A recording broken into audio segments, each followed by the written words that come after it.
به نام آفریدگار مهربان، به حضور جلالت مآب محترم و بانوی نخست کشور و مهمانان عالی رتبه حاضر در مجلس، السلام علیکم و رحمت الله و برکاته. در نخست به نمایندگی از شاگردان پرورشگاه این جانب رفیع میخوایم در نخست از جناب رئیس صاحب خیلی ها سپاسگزاری کنم که روز اول عید خود را با ما آغازگر شدین و خیلی ها سپاسگزار هستیم و تشکر میکنیم که صرف ما کردین وقتتان. و بعد از او همچنان از جناب وزیر صاحب و رهبری پرورشگاه ما خیلی ها سپاسگزار هستیم که در 5 سال و با آمدن وزیر صاحب خیلی ها تغییرات را در پرورشگاه اینا انجام دادن و میخوایم یک چند مورد را به جناب رئیس صاحب پیشنهاد داشته باشم که همکاریتان خیلی خواهان هستم. که اولش است که میخوایم حداقل 5% بورسیه تحصیلات عالی صرف همی اطفال پرورشگاه ها فراهم گردد و 5% بورسیه های آموزشی وزارت معارف صرف همی شاگردان مستعد و ممتاز پرورشگاه فراهم گرده و به اینا داده شود. خیلی خوش میشیم. و همچنان به آن برادرها و دوستای ما که از لیلیه فارغ میشن و مکتب و تحصیل خودان خلاص میکنن و اینا در پانتون ها جذب نمیشن و در این عرصه همکاری شما را خواهان هستم که اونا را حمایت کنین و در اخیر کسایی که فارغ میشن از پانتون ها میخواین که علاقه دارن و دلچسپی دارن که در ادارات دولتی کار کنن و او را هم میخوایم که شما حمایت کنین و در اولویت قرار بدین البته اونا را.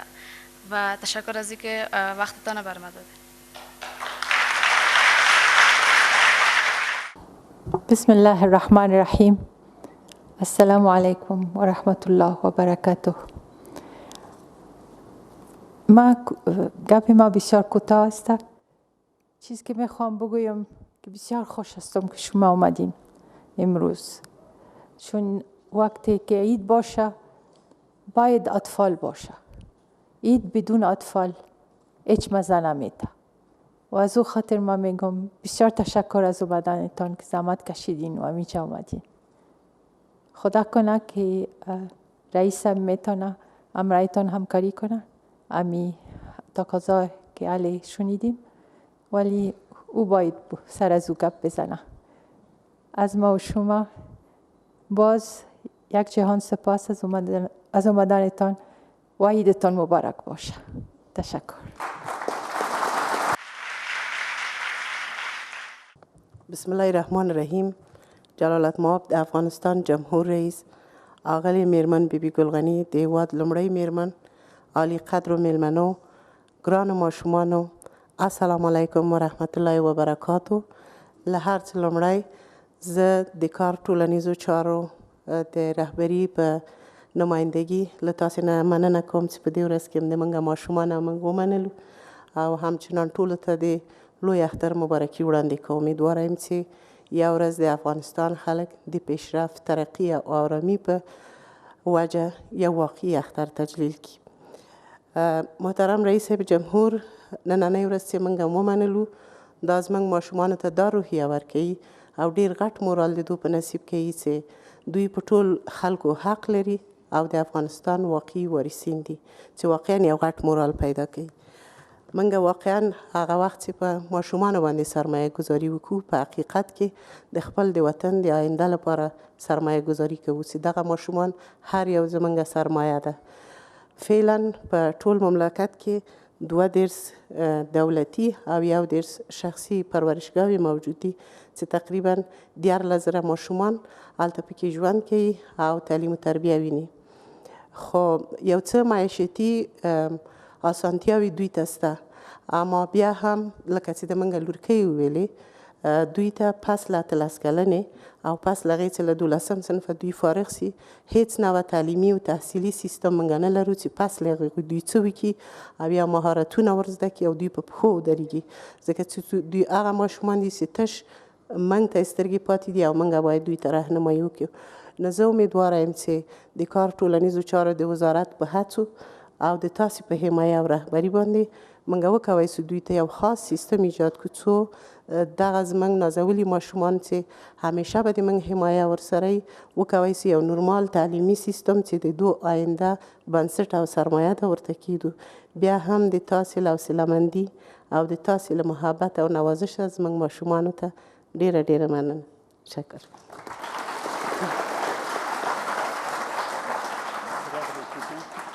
بسم الله الرحمن الرحیم اطفال گرامی نور چشم من کارکنان مؤسسات مربوطه جناب وزیر صاحب بانوی اول عید از شماست و شما مبارک امید است که عید شروع عیدای خوش باشه که همیشه شما بفهمین که بی سرپرست نیست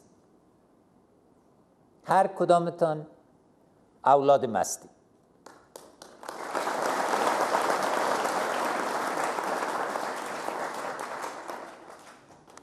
هر کدامتان سر از این مملکت حق داریم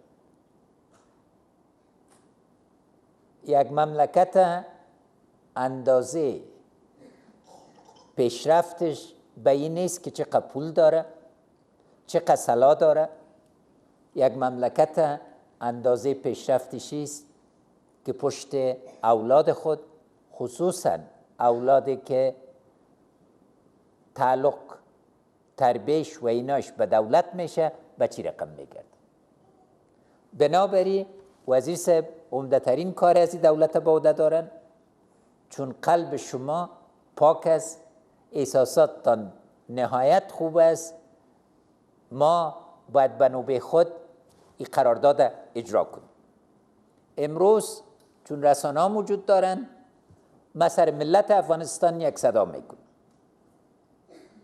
و صدای میز که هر خانواده که استطاعت داره باید در ما یک دفعه حداقل پشت پرورشگاه و پشت لیلیای مملکت بگرده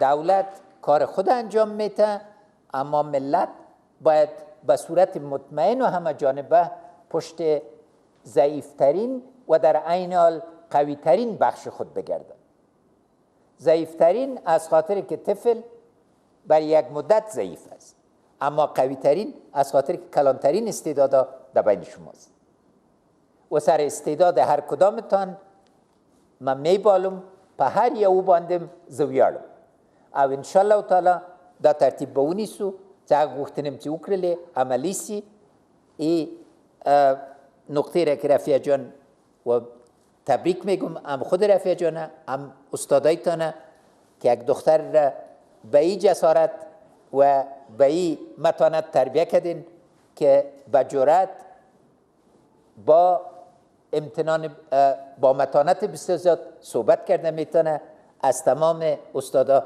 من میخوایم ابراز تشکر کنم چون نتیجه شما بسیار واضح است و سخنایی را که اینا گفتن مخصوصا چیزی را که وزیر صاحب گفت که بعد از 18 سالگی شما جهت معلوم ندارین هدایت فوری ما به وزیر صاحب و به بخشای دیگه است که یک پروگرام خاص برای فارغای مکاتب و اولادای ما که از 18 سال بالاستن و از پرورشگاه فارغ میشن ترتیب کنن من زیادتر وقتتان نمیگیرم هر کدامتان میخوایم شخصا عید مبارکی بتم و یک عیدی کوچک برتان تقدیم کنم بنابراین ما پایین میشم صف به صف یک به یک امرایتان دست میتم تل دیوی افغانستان زنده باد افغانستان و همیشه همبستگی بین نسل‌ها و بین اقشار باید قوی‌تر شود تا ما یک افغانستان واقعا قوی داشته باشیم.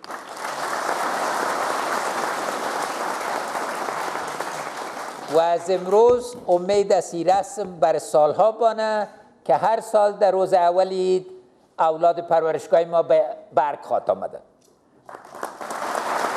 و خیر باشید. عیدتان مبارک باشه. نام خدا. سلام سلام. عیدتان مبارک. سلام. عیدتان مبارک. سلام. عید مبارک. سلام. عید مبارک. سلام. عید مبارک. سلام. عید مبارک. عید مبارک. سلام. عید مبارک. سلام سلام. السلام السلام. شد.